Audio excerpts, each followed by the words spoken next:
એટલે તો તુલસીદાસે કીધું કે કાં તો મુખિયા થાવું નહીં અને મુખિયા થાવું તો મુખ જેવા થાવું.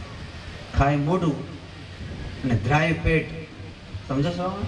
બિચાર મોઢાને તો કાંઈ ન મળે, ઘડીકમાં મોઢામાં કાંઈ ન હોય, પાણીને કોગરા કરીએ તો એને શું સ્વાદ? દ્રાણું કોણ? પેટ દ્રાણું. નારે ના, પેટ તો દ્રાણું પણ સાથે એક એક નશો એ બધાયમાં એને અન્ન ને લોહી પહોંચાડે. તો ધન્ય હો જો આ જીભને, આ મુખને, કે એણે ખાધું, મહેનત એણે કરી અને હૃષ્ટપુષ્ટ આખા શરીરને કરી. આને કહેવાય મુખીઓ. ગામનો મુખી બનવાનો એને અધિકાર છે, જે મુખ જેવો કોઈ પોતે સતત મહેનત કરતો રહે ને હૃષ્ટપુષ્ટ ગામને કરે, સમાજને કરે, દેશને કરે, એને સમાજમાં મોટા થવાની લાયકાત છે. વિશેષમાં કૃષ્ણ શંકર શાસ્ત્રી એમ કહેતા કે મોટો માણસ એટલે આડી. આડી નાખો, ઉપર નાખવાના હોય નરિયા, પણ નરિયા પેલા શું આવે? પેલું વરુણ કરીને આપણે, એટલે પેલા મોટા મોટા વાસડા આવે ને રે ક્યાંક ખબર છે? આડી ઉપર. આડી એટલે ગામનો જે મુખી હોય તે. એ બધેનો ભાર તો શયન કરે, પણ એના પહેલા સુતાર આવીને આવડા આવડા લાંબા ખીલા ખોશે. આ સમજવા જેવી વસ્તુ છે. એ ભાર શયન કરીને બેઠો હોય તોય કોઈ ખીલા ઠોકતા હોય કે આ તો નકામો માણસ છે, અડધું તો ખાઈ જાય છે કે નહીં? આ બધા ખીલા લાગે સાહેબ. તમારામાં ખીલા સહન કરવાની તાકાત હોય તો જ મોભી થશે. તમે આડી ત્યારે બની શકશો પહેલે તમને ખીલા લાગશે, છાતી વિંધાઈ જાય એવા કડવા કડવા શબ્દો સમાજ કહેશે. છતાંય જો તમે સહન કરી જશો તો એક ઘરને તમે આમ ઇજ્જત આબરૂને મર્યાદાથી ઢાંકી નાખશો સાહેબ. હા, એક માણસ સજન ગામમાં હોય તો આખા ગામને ઢાંકી નાખે, કારણ કે એણે હજારો ખીલા સહન કર્યા છે અને એની ઉપર આખું ગામ કે વજન આખો એની ઉપર છે, સમાજનું, ગામ. તો મુખિયા મુખ સાચાવી, મોઢા જેવો મુખી જોઈએ. તો માસી પૂતનાએ સુંદર વેશ લીધો, પણ અંદરથી તો હતી બકલી. એટલે સુખદેવજી મહારાજે કીધું, અહો બકીય સ્તન કાલ કૂટમ જિગાંસયા પાય પદવ્ય સાધવી લવે ગતિ ધાત્રય ચિંતા તત્વન્યમ કમવા દયાલુમ શરણમ વ્રજે. બગલી હતી પણ છતાંય ભગવાનને મળવા માટે આવી. આમાં હજી ડુંગરી મહારાજ બહુ સરસ વાત કહેતા કે ભલે ને તમે માસી પૂતના જેવા છો, તમને જરાય ભજન ભક્તિ કે મંદિરે જવું કે માળા ફેરવું ગમતું નથી, તોય માસી પૂતનાની જેમ ઢોંગથી, ખોટે ખોટે મને ક્રોધથી, આળસથી ગમે તેમ માળા લઈને કનૈયા પાસે જશો કે લાલા મજા તો નથી આવતી પણ છતાંય લે એકાદિક માળા ફેરવું.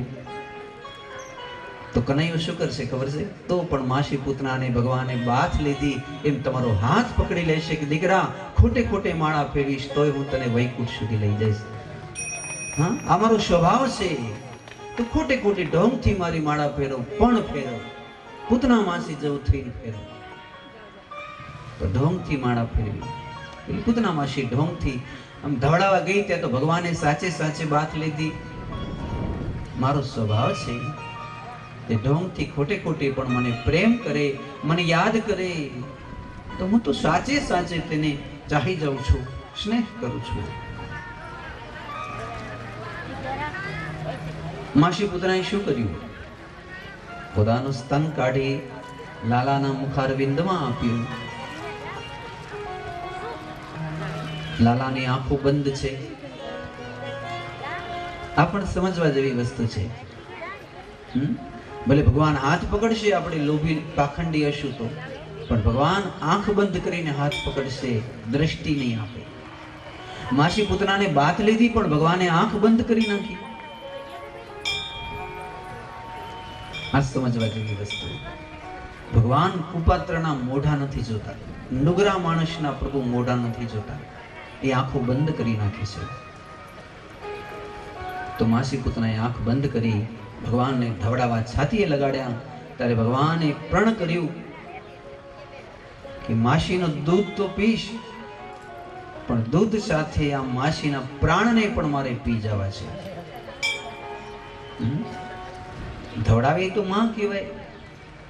એટલે હરિએ એવી ચૂસ લીધી દૂધની સાથે માસી પુતનાના પ્રાણ છાતીમાં દૂધમાં ભળીને શ્રી હરિના પેટમાં આવી ગયા. માસી પુતના ઘડીક વારમાં પ્રાણ રહિત થઈ. બીજાને ખબર ન પડી, બીજાને તો એમ કે આમ બેઠી જ છે હજી બરોબર. પણ ત્યાં તો આકાશમાંથી વિમાન આવ્યા. નંદ અને સુનંદ બેઠેલા. પ્રભુ તમે અમને યાદ કર્યા? હા. કેમ? તો કે માસી પુતનાને વૈકુંઠમાં લઈ જાઓ. એટલે આમથી એક જણો બોલ્યો કે પ્રભુ અમે તો પાડા ઉપર બેસીને આવ્યા છીએ. યમરાજાએ અમને કીધું કે માસી પુતનાને લઈ આવો, ધગધગતા કુંડમાં નાખી. ત્યારે ભગવાને કીધું કે આમ તો ધગધગતા કુંડમાં જ નાખ્યા જેવી છે, પણ છતાંય જે ધવડાવે એને તો માં કહેવાય. ધવડાવે એને માં કહેવાય. એક ટીપું દૂધ એનું મારા પેટમાં ગયું, એનું ઋણ હું ભલા કેમ એમાંથી મુક્ત થઈ શકું? કરેલા અવકારને ભૂલી જાય સાહેબ, એ તો નુગરો કહેવાય, કૃતજ્ઞ કહેવાય. આનું દૂધ મારા પેટમાં ગયું અને એટલે ધવડાવે માં કહેવાય. અને માને કોઈ દી નરકમાં ન ખાય, માને તો વૈકુંઠે મોકલે. માટે હે નંદ સુનંદ લેવ આ માસી પુતનાના પ્રાણને તમે વૈકુંઠમાં લઈ જાઓ. આ અદ્ભુત કથા છે. ત્યાં તો નંદ બાબા બધા દોડતા દોડતા આવ્યા. એને અનિષ્ટ થતું હતું, ડાબા અંગ ફડકતા હતા, વારંવાર અપશુકનો થતા હતા. જાવે તો કૃષ્ણ ધાવે છે, માસી પુતનાના પ્રાણ પંખેરું ઉડી ગયા છે. નંદ બાબા દોડીને લાલાને લઈ લેશે ત્યારે આખી આમ છાતી ઝેરથી આમ નીલી કાંચન થઈ ગઈ. બધાને ખબર પડી કે આની છાતીમાં ઝેર છે. પણ ધન્ય વજો નંદ બાબા એ ગભરાણા નહીં. એની પાસે ગાય હતી જેનું નામ હતું પદ્મગંધા. એ ગાય કોઈનું એઠું પાણી ન પીએ, એકાદશીના અનાજ ન ખાય, અમુક દિવસે વ્રત એકટાણા રાખી અને એ જે ગૌમૂત્ર આપે ને એમાં પદ્મની સુગંધ આવે, કમળના પુષ્પની. એના દૂધમાંથી કમળના પુષ્પની સુગંધ આવે. જો નંદ બાબાએ એ પદ્મગંધા ગાયનું પૂંછડો આમ કૃષ્ણ ઉપર 7 વખત ફેરવી. હે ગાય માતા, તમે મારા લાલાના પ્રાણની રક્ષા કરજો. એને ઝેર પીધું છે, ઝેર માંથી એને મુક્ત કરજો, એને સ્વસ્થ કરજો, તંદુરસ્ત કરજો, દીર્ઘાયુષ્ય કરજો. તો લાલો દોડીને માં જશોદાને બાજે.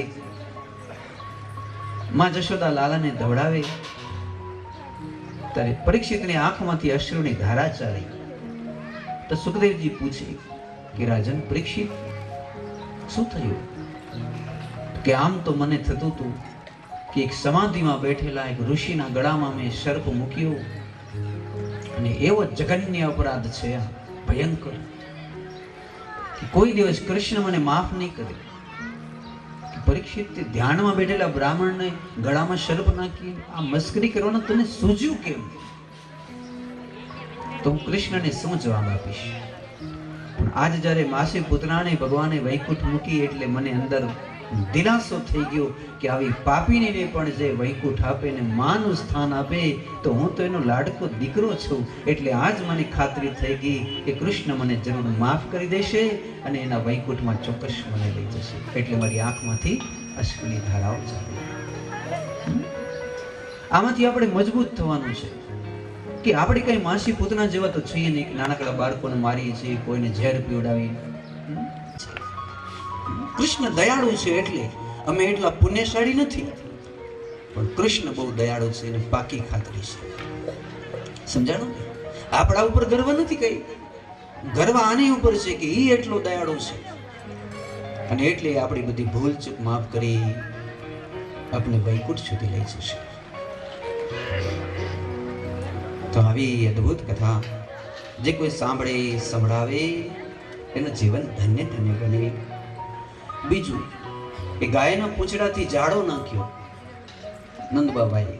તમારા પણ નાનકડા દીકરા કે તમને કોઈક દિવસે એમ લાગે કે મને ભખિયો પડી ગયો છે, કે મને કંઈક નજર લાગી ગઈ, મને આમ થયું, તો કોઈક દરગાહ ઉપર કે જ્યાં ત્યાં દોરા ધાગા કરાવવા માટે દોડતા નહીં, પરંતુ ગાયનું પૂંછડું લઈને 7 વખત હાથે હાથે ફેરવી લેજો અને આ વ્યાસપીઠને યાદ કરજો. તમે 10 મિનિટમાં એકદમ તંદુરસ્ત થઈ જશો. કોઈ ગાય માતાને પૂંછડાને ફેરવી દેવું 7 વખત, સાહેબ એનાથી મોટો આ દેવ સંસારમાં નથી. એને રૂવાડે રૂવાડે પિતૃ છે, એના રૂવાડે રૂવાડે 33 કરોડ દેવતા પૂંછડામાં પિતૃ છે, ચારે આંચળમાં વેદ છે ને બ્રહ્મા વિષ્ણુ મહેશ, એની ખુંદમાં તો પાછું મંદિર છે. એમાં શંખ ચક્ર ગદા પદ્મધારી મારો શ્યામ સુંદર બિરાજ છે. તમે જોજો એના સિંગણા પાસે ઉપસેલો લિંગાકાર જેવો ભાગ હશે. દેશી ગાયો સાક્ષાત લિંગ આકારનો, અંદર શિવ બેઠા, ખુંદમાં સાક્ષાત વિષ્ણુ બેઠા, કંઠમાં સાક્ષાત બ્રહ્મા બેઠા. એમાં આખા દિવસમાં એક એવી મિનિટ આવે છે કે એ મિનિટમાં એ ગાયની સૂર્યકેતુ નાડી હાલે તો સૂર્યકેતુ નાડીથી એનું દૂધ એટલું તો પવિત્ર બને, સુવર્ણ જેવું બની જાય. આપને ખબર નથી, પણ ગાયોના સાહેબ શું વખાણ કરો. આ સંસારમાં ગાવો મેં જાગ્રત સંતુ, ગાવો સંતો મેં પુષ્ટ, ગાવો મેં સર્વત્ર સંતુ, ગવામ દેવ સામ્ય. કાલે પણ મેં કીધું તું કૂતરા પાડશો માં, ગાયો પાડજો. કદાચ મરતે મરતે ગાયમાં જીવ જાય અને મારા વાલીડા કૃષ્ણની વાલીડી ગાય થઈને જાનવર થઈને જન્મીએ તોય આપણો જન્માળો સફળ થઈ જાય. આટલા જન્મમાં ગાય થઈને ભલે ને જાનવર થઈ, પણ ગાયનો અવતાર આવે તો આપણો જન્માળો સફળ થાય. ગાયો પાડજો. તમને એવું લાગે છે કે અમે ગાયને ખાવા દઈએ છીએ, પણ હકીકતે તો ગાય તમને ખાવા દે છે સાહેબ. એકવાર તમે ગાયને ખીલી બાંધો પછી તમને ખબર પડે કે તમે શું ગાયને પાડશો, ગાય તમને પાડશે. તમે જોજો ભાઈ, ગાયને તમે શું પાડી શકો, ગાય તમને પાડશે. અને એના પુણ્ય પ્રતાપથી આમ દિવસ ને રાત્રિ તમારી આમ વૃદ્ધિ થશે સાહેબ, યશ અને કીર્તિની. તમે જોજો, મેં તો ઘણું બધું જોયું સાહેબ. ગાયનો પુણ્ય પ્રતાપ છે. જેને કે ગાય હોય એના પિતૃઓનો વૈકુંઠમાં વાસ હોય, જેને કે ગાયની પૂજા થતી હોય, જેને કે તુલસીનો ક્યારો હોય અને જેના પૂજામાં શાલિગ્રામ ભગવાન હોય, બસ એને કઈ કરવા જેવું નથી સાહેબ. એના ઘરની અંદર 68 તીર્થ છે. ગાવો મેં જાગ્રત સંતો, ગાવો સંતો મેં પુષ્ટતા.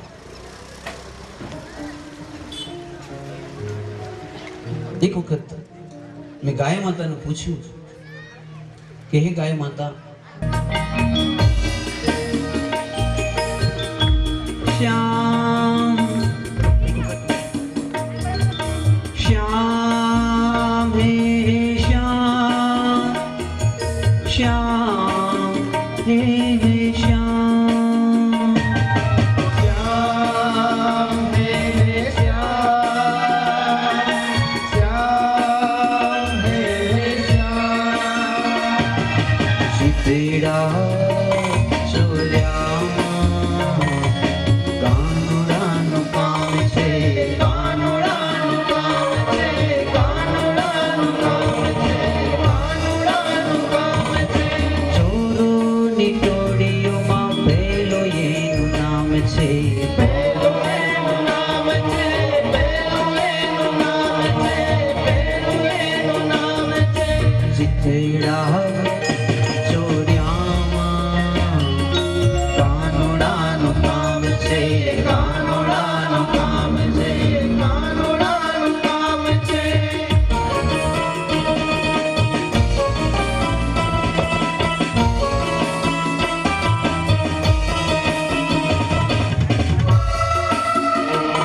મીઠીની મુરલીમાં ગેલો બ્રિજે ધામ છે, ગેલો બ્રજ ધામ છે, ગેલો બ્રજ ધામ છે.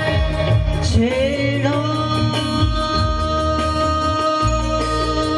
ચાલ્યો તો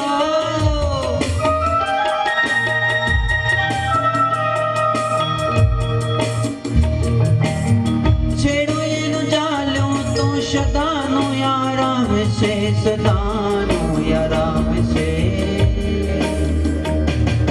કાનો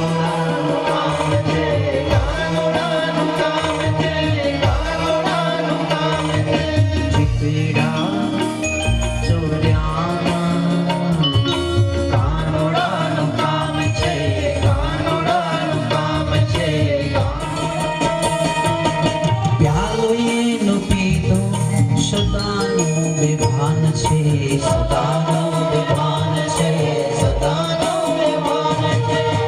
બિંદુના હૈયામાં સદાય એનું સ્થાન છે, સદાય એનું સ્થાન છે, સદાય એનું સ્થાન છે.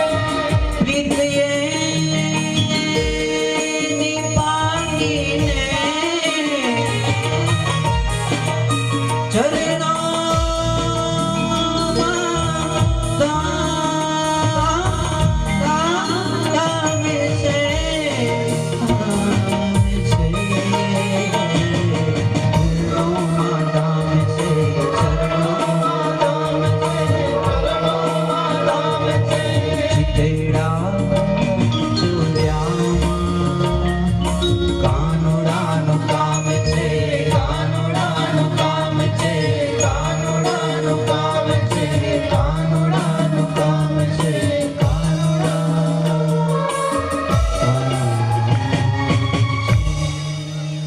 प्रेम से कहना पड़ेगा.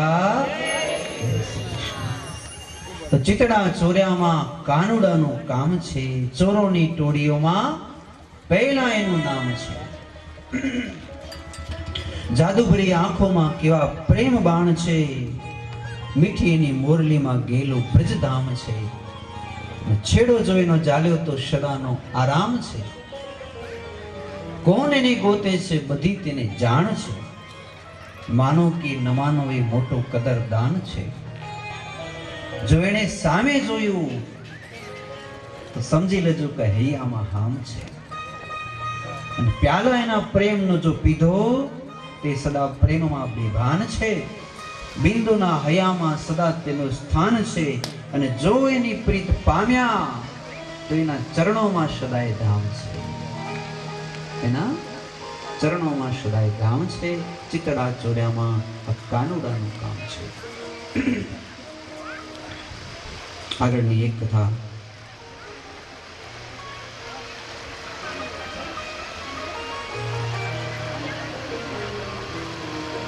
એકદા આરૂઢ એટલે બેસાડવા ખોડામાં. લાલયંતી સુતમ સતી. 101 કથામાં જ્યાં જ્યાં કથા હોય ત્યાં હરિદાસ સહિત બધી કથાઓમાં એક બે દિવસ હાજરી આપે છે. એટલે વ્યાસપીઠ ઉપરથી એનું નામ લેવાય કે જે સજ્જન માણસો હોય તો એમની સાથે ભાઈ શ્રી પ્રવીણસિંહભાઈ અને એક તો રબારી જ્ઞાતિનું ગૌરવ છે ભાઈ વિભાભાઈ, એ પણ આવ્યા છે. તો પ્રેમ સે કહેના પડેગા જય શ્રી કૃષ્ણ, જય હો. તો આપણે જોતા હતા, એક તો એનું નામ છે વાસુદેવ અને બીજું એનું નામ છે આખી દુનિયાનું આકર્ષણ કરશે. કર્ષતી ઇતિ કૃષ્ણ. કર્ષતી એટલે આકર્ષણ કરશે તે કૃષ્ણ. બીજું એનું થોડાક રૂપાળા નથી પણ શ્યામલ છે એટલે કૃષ્ણ. ગામડાના માણસને સમજાવવાની મજા આવે. કેમ કે ગાયનું ગોબર છે ને એને જ્યારે તમે જગાવો અથવા તો ગેસને જગાવો અને એની અંદર તમે જોજો 7 રંગ હોય, જાને વાલી પીનારા. એમાં વાદળી રંગ જે હોય ને, વાદળી, એ રંગ કૃષ્ણનો છે. એકદમ શ્યામલ છે એટલે કાળો નહીં. આને સમજવું હોય તો કેમ સમજાય? ચાલો, ગામડાની ભાષામાં જ્યારે ઘઉં બરોબર ઉગ્યા હોય, પાણી બરોબર પીવડાયું હોય, આપણે કઈ કાળા ભમર ઘઉં ઉભા છે કઈ કે નહીં, કાળા ભમર. પણ હકીકતે ઘઉં કાળા હોય? કાળા ન હોય છતાંય આમ રૂષ્ટ પુષ્ટ ને આમ વધારે પાણી થાય તો પીળા પીળા થઈ જાય, ઓછું પાણી હોય તો મુરઝાયેલા હોય, પણ આમ બરોબર સ્વસ્થ હોય તો આપણે કહીએ ને કે એકદમ કાળા ભમર ઉભા છે મસ્ત. તો એ જે કાળા ભમર જે કહેવાય ને ગામડાનો માણસ, એવા કૃષ્ણ શ્યામલ આ આકાશ જેવું છે, એવું જે આપણે ફોટાઓમાં જોતા હોઈએ છીએ. એ સાવ કાળા નતા કઈ. દ્વારકાધીશ ની બધી મૂર્તિ જોઈ તો આપણે એમ થાય કે કૃષ્ણ આવા કાળા હશે, પણ શાસ્ત્ર એમ નથી કહેતા. દુર્વા દલ દ્રોણા પોખડા જેવા ભગવાન હતા એમ કહે છે. તો ભગવાન શ્રી બાલ કૃષ્ણલાલ કી. આ કૃષ્ણ નામ બધાને પ્રિય લાગશે. પછી એમ કહેવાય છે કે ગર્ગાચાર્યજી મહારાજે પોતાના સ્વરૂપના દર્શન કરાવ્યા હતા. શંખ, ચક્ર, ગદા, પદ્મ પોતે ધારણ કર્યા. વૈકુંઠ બતાવ્યું. વૈકુંઠમાં પોતે સૂતા છે. લક્ષ્મીજી ચરણ દબાવે. 2 વર્ષના લાલાના, લાલો ઈ જ છે, પણ એને 2 માંથી 4 હાથ થઈ ગયા. 4 હાથમાં શંખ, ચક્ર, ગદા, પદ્મ થઈ ગયા. અને ચરણને લક્ષ્મીજી દબાવે. સંકાદિકો ચમર ઢોલાવે. નારદ મુનિ સ્તુતિ કરે. શેષ અને શારદ નારદ શંભુ એના ગુણગાન ગાય.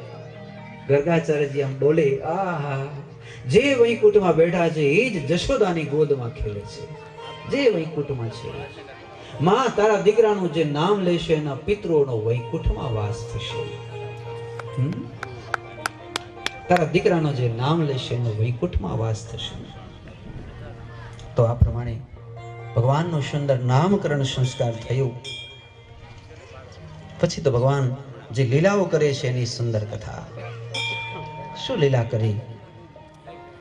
વત્સાન મંચન કચીદ સમયે ક્રોશ સંજાર્ત હાશ સ્તેયમ સ્વાદથ્યમ દધિપય કલ્પિતે સ્તૈય યોગે. હવે ભગવાન થોડાક મોટા થયા, 2 વર્ષથી આમ ઘસડાતા ચાલે. એમાં એક દિવસ નંદ બાબા આટલા મોટા શાલિગ્રામ હતા, એને રોજ દહીં, દૂધ, ઘી, મધ, સાકરથી નવડાવે. એક દી જોયું લાલાએ ઘસડાતા ઘસડાતા નંદ બાબા પાસે. તો નંદ બાબા શાલિગ્રામ ભગવાનની પૂજા કરે છે. શ્રી શાલિગ્રામ પરમાત્માને નમઃ. હે પ્રભુ. પછી આંખ ઉગાડી તો શાલિગ્રામ ગાયબ. ચારે બાજુ જોયું, શાલિગ્રામ ક્યાં ગયા? જશોદા દેવી. તો એક બેને કીધું કે લાલોમાં બેઠું બેઠું શું કરે છે? એના મોઢામાં ગલોફામ કાંક ભરેલું છે. જશોદા મૈયા દોડ્યા કે લાલા ગલોફામાં શું છે? ખોલ તારું મોઢું. જ્યાં જોવે નંદ બાબા શાલિગ્રામ. ઠાકરજી મોઢામાં લઈને બેઠા છે. અરે લાલા, આ તો ભગવાન છે. લાલા ત્યાં શું કર્યું? ત્યારે કાલી કાલી ગયેલી ભાષામાં કૃષ્ણ એમ કે મને માખણ, મિશ્રી, પંચામૃત, દહીં, દૂધ બહુ ભાવે. બાબા રોજ રોજ આને પીવડાવે તો મને એમ થયું કે આ કેવું મીઠું મીઠું હશે, એટલે ખાવા માટે મેં મારા મુખમાં લીધું. પછી તો બધી બધી ગોપીઓ શ્યામ સુંદરની સાથે મિત્રતા કરે છે. પણ ભગવાનને એમ થાય કે આ ગોપીની સાથે મિત્રતા કરવાનો આનંદ ત્યારે થશે. ક્યારે થશે? તો કે જ્યારે ગોપી નિર્મલ બની જાય ત્યારે. ધ્યાનથી સાંભળજો ભાઈ બહેન. કામી, ક્રોધી, લોભી, લાલચી ઉનસે ભક્તિ ન હોય. એનાથી ભક્તિ થાય જ નહીં. ભક્તિ કરે કોઈ સુરમાં, એટલે સુરવીર, એ બધી જાતના ભેદો મૂકી દે એવા કોઈ શરીર માણસ છે ભક્તિ કરી શકે. અને એટલે ભગવાને પહેલું કામ શું કર્યું ખબર છે? ગોપીઓના મસ્તકની અંદર એક બીજ હતું. અને બ્રહ્માનંદ એમ કે ધરી સિર પાપ કી મટકી. ધરી सिर पाप की मटकी गुरुदेव ने झटकी और ब्रह्मानंद ने पटकी. वो मटकी फूटे तो फूटन दे.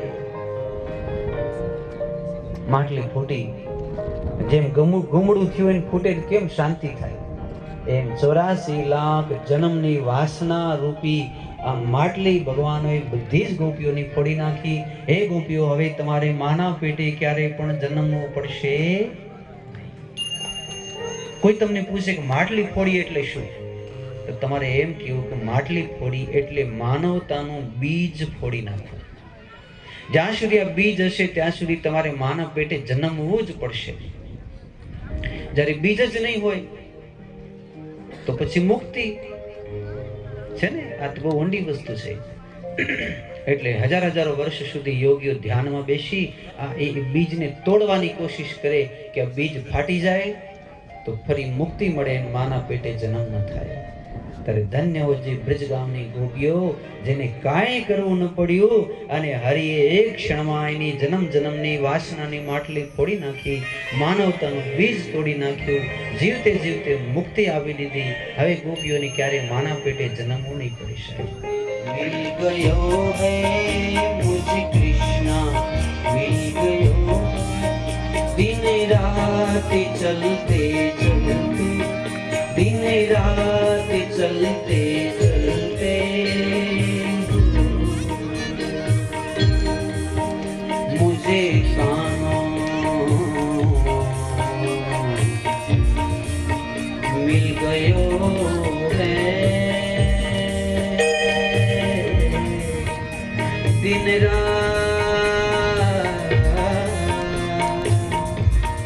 चलते चलते मुझे कानों मिल गयो है, मुझे कृष्णा मिल गयो है। दिन रात चलते चलते, दिन रात चलते चलते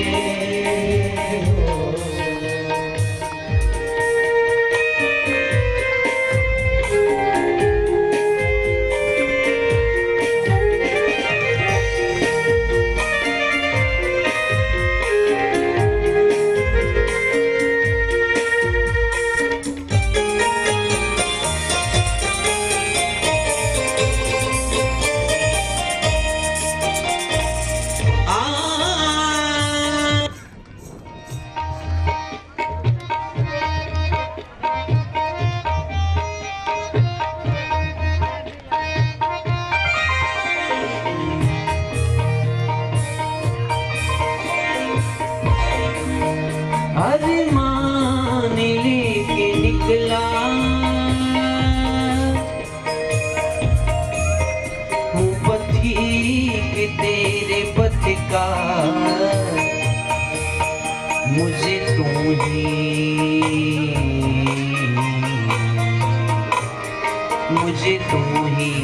मिल गयो है, मुझे कृष्णा मिल गयो है, मुझे कानों मिल गयो है।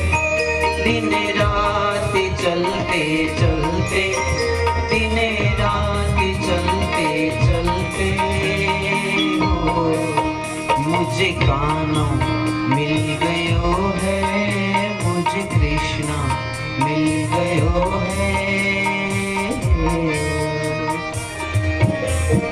मुझे तू ही तेरा जलवा, मुझे तू ही तेरा जलवा, दिन रात चलते चलते, दिन रात चलते चलते हो, मुझे तू ही मिल गयो है, मुझे कृष्णा मिल गयो है, मुझे कानों मिल गयो है। दिन रात चलते चलते, दिन रात चलते चलते, दिन रात।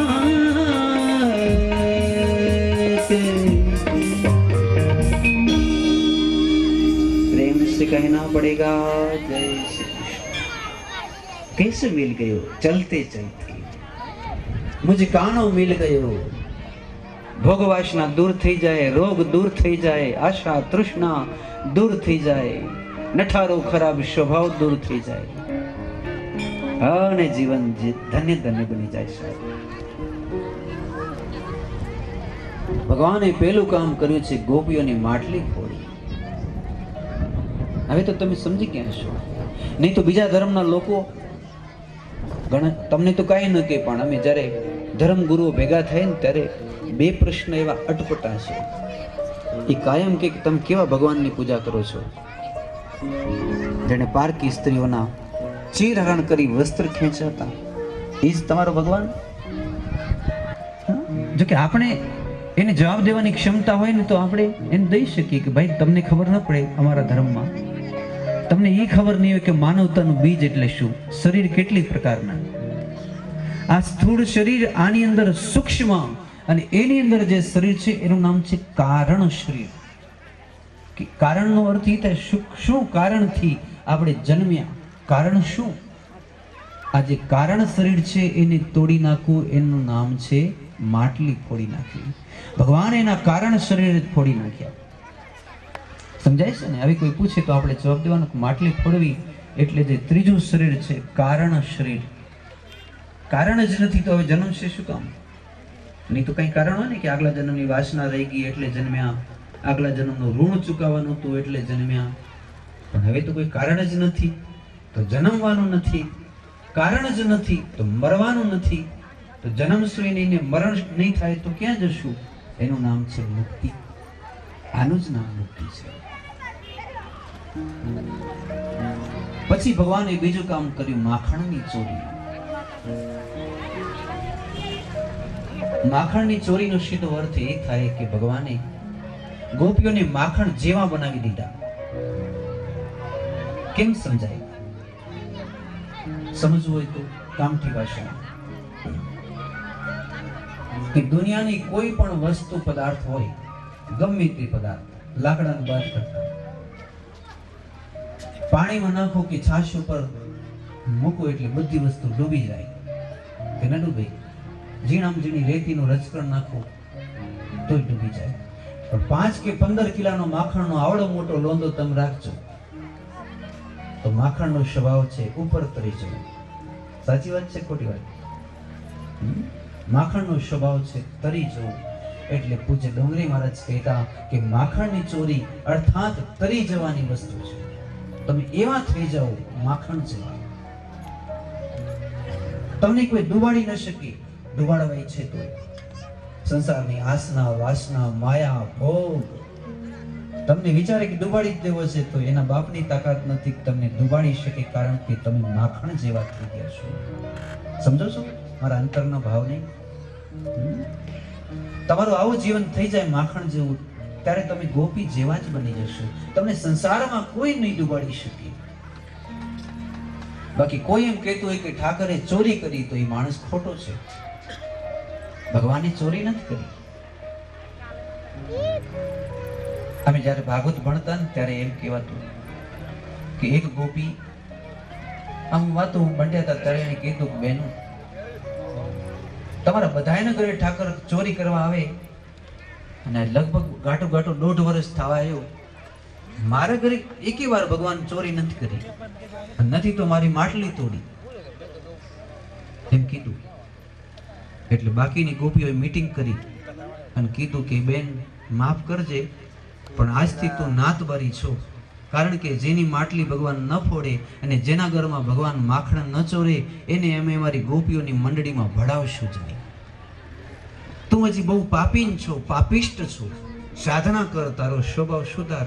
જેથી તારી માટલી ભગવાન તોડે અને જેથી તારે ઘેર માખણ ભગવાન ચોરે એ દિવસે અમારે ભેગી તને ભેળવશું. તું આજથી નાતબારી. સમજો છો? આવી વસ્તુ હતી. પછી ગોપીએ પોતાની સાધના વધારી, હે ઉપવાસો કર્યા, આખી રાત જાગે, આખી રાત નંદ બાબાના આમ બારણા પાસે ઊભી હોય અને એમ કરે, મારી ઘરે આવજે માવા, માખણ વાળો રોટલો ખાવા, મારા ઘરે આવજે માવા, માખણ વાળો રોટલો ખાવા. અને આમ કરતે વર્ષનો ટાઈમ થયો ત્યારે એક દિવસ ભગવાને એ ગોપીની જ્યારે માટલી તોડી ત્યારે ગોપી રાજી થઈ. આજ તમે મારે ઘેર માખણ ચોરવા આવજો. અને જો માખણ તો મારું એટલું જ છે, એક જ ગાવડી છે, એટલે તમારા માટે સુંદર મોહન થાળ બનાવી રાખ્યો છે. એ પણ માખણની બાજુમાં જ રાખી જાઉં છું શિકામાં. પણ માખણે કેટલું તમારા ભેગા તો ન જાણે તમારા એવડા બધા ગોવાળિયા મિત્રો, બીજા વાંદરા કેટલા બધા મિત્રો, મરકટો. એટલે મારા ઘરમાં મારી સાસુ ભૂખાવડી છે, એટલે બદામ ને કાજુ જેમ હરખાતી આમ કપડા ધોવાનું પોટલું લઈ જમનાના કાંઠે જાય ત્યારે અંદરથી એના એક રૂવાડા એને સાક્ષી ભર્યા ઊભા થઈને કે આજે મારા ઘરે મારો શ્યામ સુંદર માખણની ચોરી કરવા આવશે. ત્યાં તો એને જમનાના કાંઠે વિચાર આવ્યો, અરે રે મેં માખણનું સિક્કું તો એકદમ ઊંચું રાખ્યું. એટલે અહીંથી બેઠી સ્તુતિ કરી, હે વાલીડા, મારા ઘરની અંદર રસોડામાં મોટું ખાંડણિયું છે અને ખાંડણિયાને ઊંધો કરજે તો તું ઉપર પહોંચી જઈશ.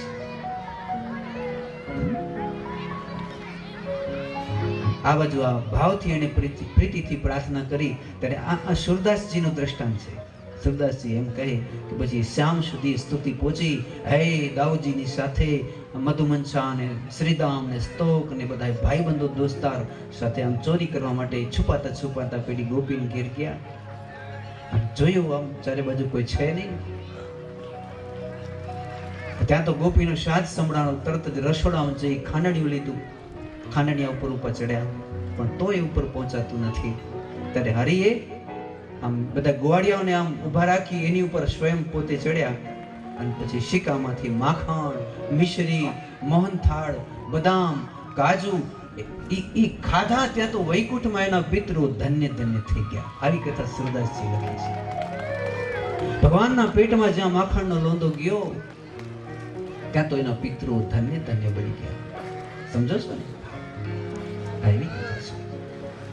તો ભગવાન કોઈને ઘેર માખણ ખાવા ના આવે ને, જેમ ઘેર એ ગોપી એ દિવસે ઉપવાસ રાખતી કે આજ મારે ઘેર કેમ મારો ઠાકર માખણ ખાવા ના આવ્યો. તો આ કથા કઈ ચોરીની નથી. હા, ચોરી ચોક્કસ, પણ ચિત્તની ચોરી. સમાધિની અંદર પ્રભુ ઘૂસી જાય એટલે હવે ગોપીઓને એક થયું. શું થયું? તાજા તાજા ભલે લગ્ન થયા હોય, પણ એ ગોવાળીઓ પોતાની સ્ત્રી સામે કામ વાસનાથી જોઈ નથી શકતો, કારણ કે એમાં એને કૃષ્ણ દેખાય છે. અને ગોવાળિયાની ગોવાલણમાં કૃષ્ણ દેખાય છે. ભાવતા ભોજન ખાવા જાય તો એમાં એને જીભ લબલબ નથી કરતી, વાસના નથી મારતી, કારણ કે બાજરાના રોટલામાં કૃષ્ણ દેખાય, જમનાના જળમાં કૃષ્ણ દેખાય, માખણના લોંદામાં કૃષ્ણ દેખાય. સમજો છો? જ્યાં જ્યાં નજર મારી ઠરે યાદી ભરી ત્યાં શ્યામની. આ ગોપીઓ આવી થઈ ગઈ, ખુલ્લી આંખે સમાધિ લાગે છે. કોઈની સામે જોવે તો એને એમ ન થાય કે આ કોઈ સ્ત્રી છે કે પુરુષ છે, એને એમ થાય કે આ કૃષ્ણ જ છે. અને અસંપ્રજ્ઞાત સમાધિ કહેવાય અષ્ટાંગ યોગની ભાષામાં. અસંપ્રજ્ઞાત, જેને બીજ બળી ગયું છે, જેને જન્મ નથી લેવાના, જેને મુક્તિની સ્વાદ ચાખી લીધું છે, અને જેને ખુલ્લી આંખ હોય કે બંધ આંખ હોય કઈ ફરક નથી પડતું, જ્યાં જ્યાં જોવે ઝાડ પહાડ જંગલ આકાશ કણકણમાં જેને કૃષ્ણ દેખાય, બસ એનું નામ શાશ્વત ગોપી, શાશ્વત ભાગવત છે.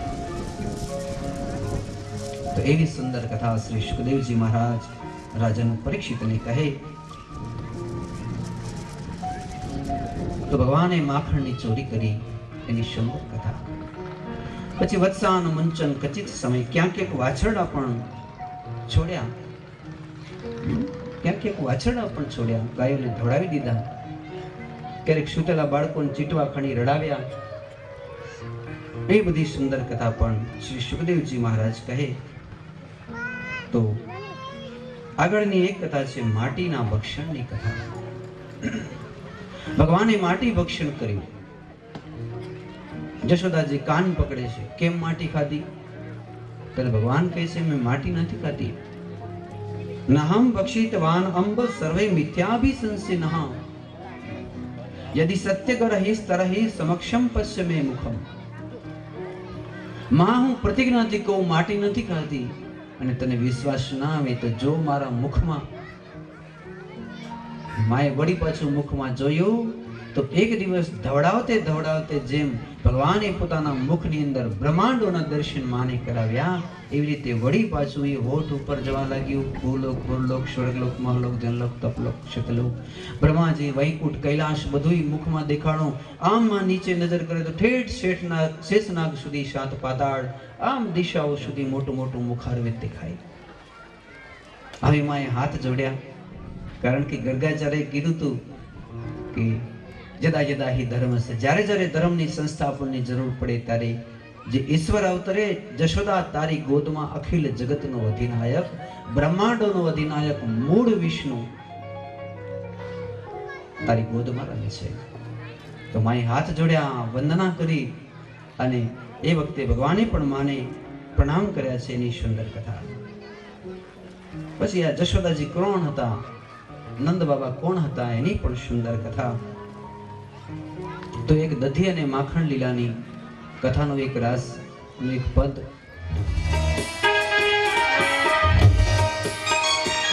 છાનો માનો કૃષ્ણ ક્યારે, મજા આવે.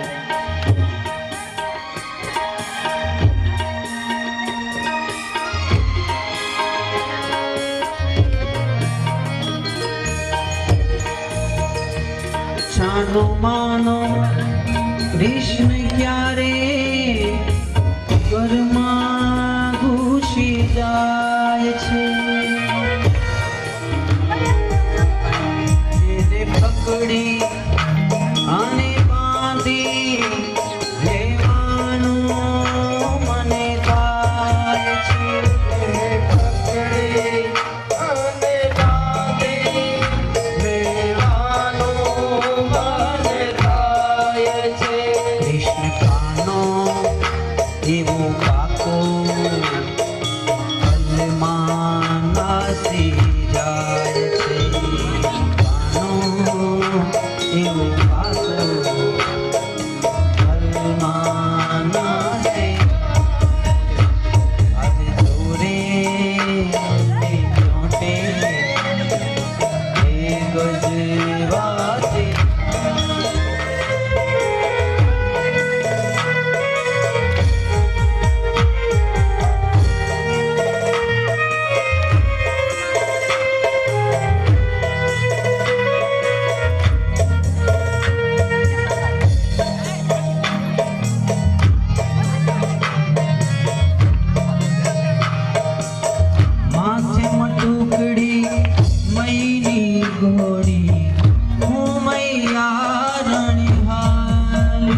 ससुरा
पड़ेगा। कर्मांतर नियुक्ताशु निर्ममंथम स्वयं ददे। અત્યાર સુધી જશોદાના ઘરમાં 1000-2000 દાસીઓ હતી, 1000-2000 આડુ હતા, દોવાવાળા લાખોની સંખ્યામાં ગાય હતી, 9 લાખ ગાયો તો એમણે દાનમાં આપી હતી, બાકી કરોડોની સંખ્યામાં ગાયો હતી. તો એ જશોદામાં પાસે નહીં તો 5-10-15,000 માણસ હતા, પણ છતાંય દરરોજ જશોદામાં લાલા માટે માખણ પોતે તાવે, માખણ પોતે ઉતારે, છાશ પોતે ફેરવે, લાલા માટે ઝૂલડી પોતે બનાવે, મોરપીંછનું મુકુટ પોતે બનાવે, લાલા માટે બાજરાનો રોટલો પોતે બનાવે, લાલા માટે મોહનથાળ લાડુ પોતે બનાવે,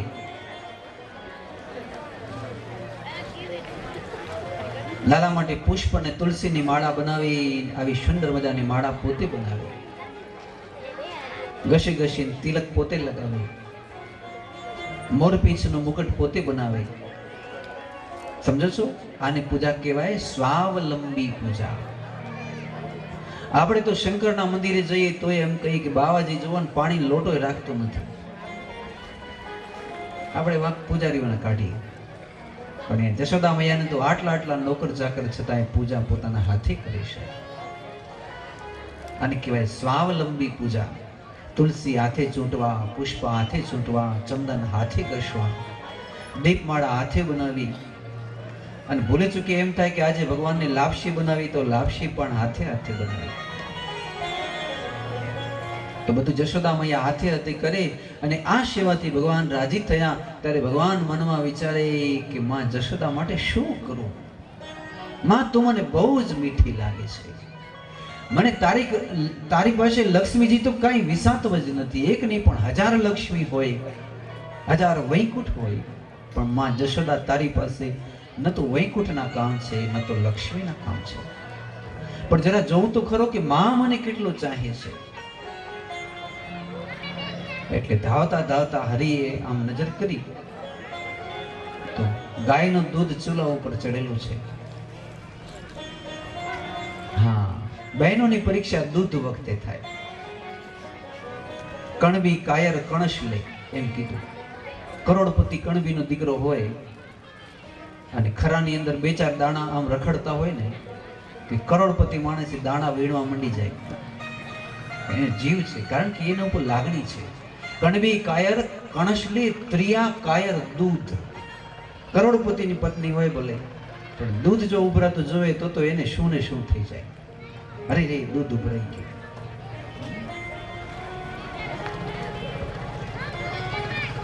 તો ભગવાને પેલા અગ્નિને ઈશારો કર્યો કે દૂધ ઉભરાવો તો ભલા શું કરે છે માં જોઈએ. માને હું વધારે પ્રિય છું કે દૂધ વધારે પ્રિય છે? આમ અગ્નિ વધ્યો. સુખદેવજી મહારાજ કહે, રાજન પરીક્ષિત, માની પરીક્ષા હતી. એક બાજુ સંસાર અને એક બાજુ સામળ્યું. કેની વધારે ચાહના કરી? આમ માને કૃષ્ણ એકબીજાને બાથ લઈને બેઠા છે, ધવડાવે છે. ત્યાં દૂધ ઉભરાવા લાગ્યું, અગ્નિ વધ્યું, છમ અવાજ થાય. જશોદાએ વિચાર્યું દૂધ ઉભરાય, બીજી પલેથી ખોડામાં કનૈયો, શું કરું? ઉભરાઈ જવા દો. કારણ કે આ કૃષ્ણ આવી રીતે હવે તો ગોદમાં બેસતોય નથી.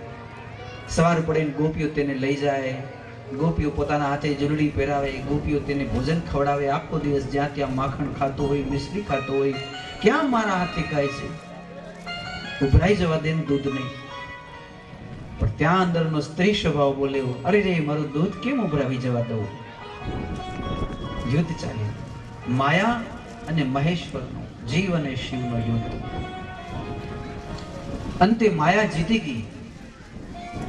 જશોદા માએ કૃષ્ણને એક બાજુ રાખી, મારું દૂધ આમ કરતા દૂધ ઉતારવા ગયા. ભગવાનને ખૂબ જ આમ દુઃખ લાગ્યું, અત્યંત દુઃખ લાગ્યું. કારણ કે જે માં પ્રત્યે એને એટલો પ્રેમ હતો કે 5-50 કરોડ વૈકુંઠ કદાચ હોય તો એ ઓળઘોળ કરી દો માં ઉપર. અને માં 2 રૂપિયાનું દૂધ મારા માટે ન મૂકી શકે. પણ વિચાર કર્યો આમાં માનો વાંક નથી. કેમ કે બધી ગોપીઓની માટલી મેં ફોડી, પણ જશોદાની માટલી હજી સુધી ફોડી નથી. એટલા માટે અંદર થોડીક વાસના રહી ગઈ છે. પથરો બાજુમાં પડેલો, પથરો ઉપાડીને એક પથરો માર્યો, માટલી ફૂટી. પણ સુખદેવજી મહારાજ કહે, રાજન પરીક્ષિત, માટલી ફૂટતાની સાથે માં જશોદા હસ્યા છે. આમાં ખડખડાટ, દેખો માટલી ફોડતી, એવું આમાં કહ્યું છે. સમજાણો? જન્મ જન્માંતરનો વાસનાનો બીજ, માનવતાનો બીજ, કારણ શરીર, જન્મ લેવા માટેનું કારણ આજ ભગવાને નષ્ટ કરી દીધું. જશોદા મૈયા માની આમ જીવત જીવતી મુક્તિ થઈ ગઈ.